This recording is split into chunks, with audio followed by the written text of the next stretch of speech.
గుద్దలో దమ్ముంటే ఒకే ఒక అమ్మకి అబ్బకి పుట్టుంటే నా కొడకల్లారా నా వెంట్రుక ఒకటి పీక్ చూపండిరా. ఒక్క వెంట్రుక పీకండి చాలు మీరు. అంటే మీ ఇంట్లో ఆడవాళ్ళు మాత్రం ప్రతిపడతారు, మిగతా వాళ్ళు మాత్రం పిలిచారు. మీ బతుకుల్లానా. హాయ్ గైస్, ఒకసారి మెసేజ్ చూడండి. నిన్న డిఎన్ వర్మ అనే వ్యక్తి ఇంటర్వ్యూలో గల్ఫ్ దేశాల గురించి, గల్ఫ్ దేశాలకు వెళ్తున్న మహిళల గురించి అయితే అసభ్యకరంగా మాట్లాడడంతో అతను చాలా మంచిగా మర్యాదపూర్వకంగా అన్నా అని పలకరిస్తూ అతనికైతే ఒక కౌంటర్ వీడియో అయితే చేసి పెట్టడం అయితే జరిగింది. దానికి ఆయన దత్తపుత్రులు లాగున్నాడు. ఈ వ్యక్తి ఎవరో కింగ్ అంట, నువ్వు డిలీట్ చేసి వీడియో డిలీట్ చేయి లేకుంటే ఇండియాలో తిరగలేవు అని నాకు మెసేజ్ పెట్టాడు. నేను సింపుల్గా నా వెంట్రుక ఒకటి తీసి దాని ఫోటో పెట్టేసి నీ గుద్దలో దమ్ముంటే ఈ వెంట్రుక ఒకటి పిక్కు చాలు అని చెప్పడంతో అతను బ్లాక్ చేసుకుని వెళ్ళిపోయినాడు. అతని పేరు కింగ్ అని పెట్టుకున్నాడు, ఐడి పేరు.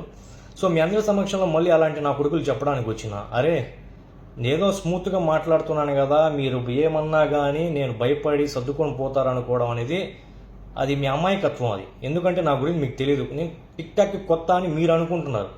సరేనా, ఒకసారి నా ఫేస్బుక్ ఐడి హుస్సేన్ షేక్ అని వెళ్ళి చూడండి ఒకసారి. సరేనా, తర్వాత నాకు ఇలా బెదిరించే మెసేజ్లు పెట్టండి మీకు గుద్దలో దమ్ముంటే. అతి త్వరలోనే ఇండియాకు వస్తున్నాయి. సరేనా, ఏం పిక్కుంటారో పిక్కోండి. నీ వల్ల నాకు ఒక ఎంట్రీకి వేస్ట్ అయిపోయింది నా కొడక. నీకు నీ చేత మెసేజ్లు పెట్టించిన వాడికి కూడా చెప్తున్నా, మీకు గుద్దలో దమ్ముంటే ఒకే ఒక అమ్మకి అబ్బకి పుట్టుంటే నా కొడకల్లారా నా వెంట్రుక ఒకటి పీక్ చూపండిరా.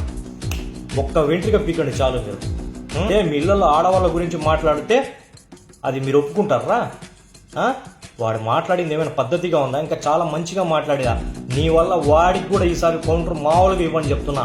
నా కొడక అనే రేంజ్లోనే మాట్లాడతా ఈసారి. నా కొడకల్లారా మీకు ఏమనుకోని మెసేజ్ పెడతారా మీరు? ఫుట్ నా కొడకల్లారా. మీ ఇంట్లో ఆడవాళ్ళ గురించి మాట్లాడితే ఒప్పుకోండి చూద్దాం. అంటే మీ ఇంట్లో ఆడవాళ్ళు మాత్రం ప్రతిపడతారు, మిగతా వాళ్ళు మాత్రం వ్యభిచారులు. మీ బతుకుల్లానా.